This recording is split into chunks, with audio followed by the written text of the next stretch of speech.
Hi friends, welcome back to Paru Naresh recipes. నేను పారిజాత. ఇవాళ మన స్పెషల్ రెసిపీ వచ్చేసి చేపలు లేకుండానే చేపల పులుసు. అవునండి, అది ఎలాగా అనుకుంటున్నారా? రండి చూపిస్తాను. ముందుగా స్టవ్ ఆన్ చేసి ప్యాన్లోకి 1 టేబుల్ స్పూన్ వరకు ధనియాలు, హాఫ్ టీ స్పూన్ వరకు జీలకర్ర, పావు టీ స్పూన్ వరకు ఆవాలు, మరో పావు టీ స్పూన్ వరకు మెంతులు యాడ్ చేయండి. ఇవన్నీ యాడ్ చేశాక మంటని లో ఫ్లేమ్లో పెట్టి ఇవి దూరగా ఫ్రై చేయాలి. మరీ మాడిపోకుండా ఇలా లైట్గా ఫ్రై చేస్తే సరిపోతుంది. ఇవన్నీ ఇలా ఫ్రై చేశాక ఇందులోకి 2 ఇంచులు ఉండే కొబ్బరి ముక్కను ఇలా ముక్కలుగా కట్ చేసి యాడ్ చేయండి. ఈ కొబ్బరి కూడా కొంచెం 1 నిమిషం పాటు ఇలా కలుపుతూ వెచ్చబడే వరకు ఫ్రై చేయండి. ఇవన్నీ ఇలా ఫ్రై చేశాక ఒక ప్లేట్లోకి తీసుకొని పక్కన పెట్టుకుందాం. ఇవి చల్లారాక పొడి చేసుకోవాలి. ఇప్పుడు మీడియం సైజులో ఉండే అరటికాయలను ఇలా 2 తీసుకున్నాను. వీటిని పైన కింద తొడిమె కట్ చేశాక పీలాప్ చేసి తీసుకోవాలి. అంటే మరీ ఎక్కువగా లోపలి వరకు పీల్ చేయకుండా కొంచెం మీద చేసుకోవాలి. ఇక్కడ వీడియోలో చూపిస్తున్న విధంగా ఇలా పైన తీసుకుంటే సరిపోతుంది. ఎందుకంటే మనం మరీ ఎక్కువగా తీసామంటే ముక్కలు అంత గట్టిగా ఉండవండి, విరిగిపోయినట్లుగా అవుతాయి. కాబట్టి ఇలా కొంచెం పైన తొక్కని రిమూవ్ చేశాక ఇలా వీడియోలో చూపిస్తున్న విధంగా అరటికాయను ఇలా అడ్డంగా కొంచెం క్రాస్గా కట్ చేసుకోవాలి. ఇలా కట్ చేస్తే మనకి ఫిష్ షేప్లో వస్తుందన్నమాట. మిగతా అన్ని ముక్కలు కూడా ఇదే ప్రాసెస్లో ఒక 1/2 ఇంచ్ గ్యాప్ ఉండే విధంగా కట్ చేసుకోవాలి. ఇలాగే రెండో అరటికాయను కూడా సేమ్ ఇదే ప్రాసెస్లో ఇదే విధంగా కట్ చేసి అన్నీ తీసుకోవాలి. చూడండి, ఇలా అన్నీ కట్ చేసి తీసుకున్నాక ఇప్పుడు మనకి హోల్ పెట్టి తీసుకోవాలి. ఫిష్కి మనకి మధ్యలో హోల్ ఉంటుంది కదా, సో ఆ షేప్ ఇవ్వడానికి ఇలా కొంచెం ఇలా ముక్కని కట్ చేసి తీసుకున్నామంటే మనకి ఫిష్ షేప్ వస్తుందన్నమాట. చూసారా, ఇలా లైట్గా కట్ చేసి తీసుకుంటే మనకి ఫిష్ షేప్ వస్తుంది.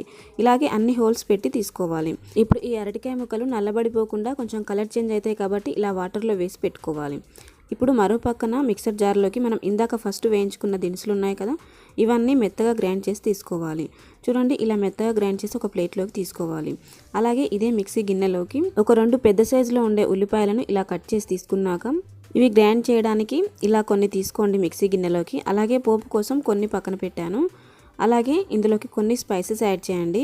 2 ఇలాచీలు, చెక్క, 2-3 లవంగాలు వేసి ఇలా మెత్తగా గ్రైండ్ చేసి పెట్టుకోవాలి. ఇప్పుడు కర్రీ వండడానికి స్టవ్ ఆన్ చేసి ప్యాన్లోకి ఒక 3-4 టేబుల్ స్పూన్ల ఆయిల్ తీసుకోండి.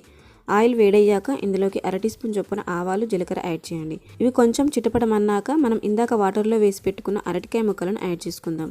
మంటని లో ఫ్లేమ్లో పెట్టి ఈ అరటికాయ ముక్కలను మాడిపోకుండా కొంచెం లైట్గా గట్టిపడే విధంగా వేయించాలి. ఇందులో కొంచెం ఉప్పు, కొంచెం పసుపు వేసి ఫ్రై చేయండి. ఈ ముక్కలకి ఉప్పు, పసుపు బాగా పట్టి కొంచెం గట్టిగా వస్తాయండి. సో ఇలా కలుపుతూ ఒక 2-3 నిమిషాలు ఫ్రై చేసామంటే ఇవి కొంచెం గట్టి పడతాయి. మరి ఓవర్గా ఫ్రై చేయొద్దు, లైట్గా ఫ్రై చేస్తే సరిపోతుంది. ఇలా ఫ్రై చేశాక ఒక గిన్నెలోకి తీసుకొని పక్కన పెట్టుకుందాం. ఇప్పుడు ఇదే ఆయిల్లోకి మనం పోపు కోసం తీసుకున్న ఉల్లిపాయను వేసి ఫ్రై చేయండి. ఈ ఉల్లిపాయ కూడా మంచి గోల్డెన్ కలర్లోకి వచ్చే వరకు బాగా ఫ్రై చేయాలి.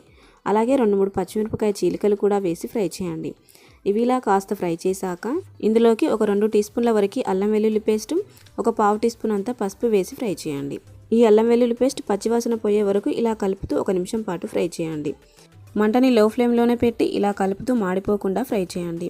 ఇదంతా ఇలా ఫ్రై అయ్యాక ఇందాక మనం గ్రైండ్ చేసుకున్న ఆనియన్ పేస్ట్ని యాడ్ చేసుకుందాం. ఇలా ఆనియన్ పేస్ట్ మొత్తం యాడ్ చేశాక అంతా ఒకసారి బాగా కలిసే విధంగా కలపండి. ఈ ఆనియన్ పేస్ట్ కూడా ఆయిల్లో చక్కగా ఫ్రై చేయాలి. అంటే ఆయిల్లో 1 నిమిషం పాటు ఇలా కలుపుతూ బాగా ఫ్రై చేయాలి. ఇలా ఫ్రై అయ్యాక ఇందులోకి కారం వచ్చేసి ఒక 2 టీ స్పూన్ల కారం, మీ రుచికి తగ్గట్టుగా సాల్ట్ యాడ్ చేయండి. ఇలా ఉప్పు, కారం యాడ్ చేశాక అంతా ఒకసారి బాగా కలిసే విధంగా కలపండి. ఇలా కలిపాక ఇప్పుడు మంటని లో టు మీడియం ఫ్లేమ్లో పెట్టి మీరు కావాలంటే మూత పెట్టైనా ఒక 2-3 నిమిషాలు ఉడికించండి. చూడండి, ఒక 2-3 నిమిషాలు ఆయిల్లో ఉడికించామంటే ఈ ఆనియన్ పేస్ట్ చక్కగా ఫ్రై అవుతుంది. ఇలా ఫ్రై చేశాక ఇందులోకి ఒక చిన్న నిమ్మకాయ సైజ్ అంత చింతపండును నానబెట్టి తీసిన రసాన్ని యాడ్ చేయండి. అలాగే 1 కప్పు వరకు వాటర్ని కూడా యాడ్ చేయండి. ఇప్పుడు అంతా ఒకసారి బాగా కలిసే విధంగా కలపాలి. అయితే ఈ టైంలో ఉప్పు సరిపోయిందో లేదో చూసి ఇంకొంచెమైనా యాడ్ చేసుకోవచ్చు. ఇప్పుడు మంటని మీడియం టు హై ఫ్లేమ్ మధ్యలో పెట్టి ఈ పులుసుని బాగా మరగనివ్వాలి. మీరు కావాలంటే ఇలా మూత పెట్టైనా మరిగించవచ్చు. చూడండి, ఒక 2-3 నిమిషాలకి ఇలా పులుసు చక్కగా మరుగుతుంది. ఇలా మరుగుతున్న ఈ పులుసులోకి ఒకసారి బాగా కలిపి మనం ఇందాక ఫస్ట్ గ్రైండ్ చేసుకున్న మసాలా పౌడర్ ఉంది కదా, అది యాడ్ చేసి ఒకసారి బాగా కలపండి. అలాగే ఇందులోకి మనం ఫస్ట్ ఫ్రై చేసి పెట్టుకున్న అరటికాయ ముక్కలను యాడ్ చేసుకుందాం. ఇలా స్లోగా ఒక్కొక్కటిగా యాడ్ చేయండి. ఇలా యాడ్ చేసిన వెంటనే కలపకుండా ఇలా వీడియోలో చూపిస్తున్న విధంగా ఇలా స్లోగా ప్యాన్ని తిప్పుతూ కలపండి. ఇలా కలిపితే అరటికాయ ముక్కలు పులుసులో చక్కగా ఉడుకుతాయి అన్నమాట. చూడండి, కన్సిస్టెన్సీ అనేది మరీ పల్చగా లేకుండా మరీ తిక్కుగా లేకుండా కొంచెం ఇలా సెమీ థిక్నెస్లా ఇలా చక్కగా వచ్చింది కదా. ఇప్పుడు మూత పెట్టి మంటని లో టు మీడియం ఫ్లేమ్లో పెట్టి ఒక 2-3 నిమిషాలు ఉడికించాలి.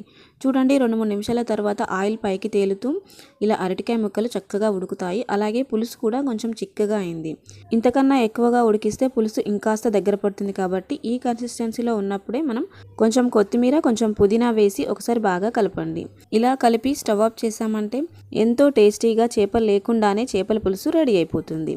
ఇది అసలు చేపలు తినని వారికైనా, నాన్ వెజ్ తినని వారికైనా ఇలా ఒక్కసారి చేసి పెట్టండి. ఇంకెప్పుడు ఇలాగే చేయమని అడుగుతారు. అంత టేస్టీగా చాలా చాలా బాగుంటుందండి.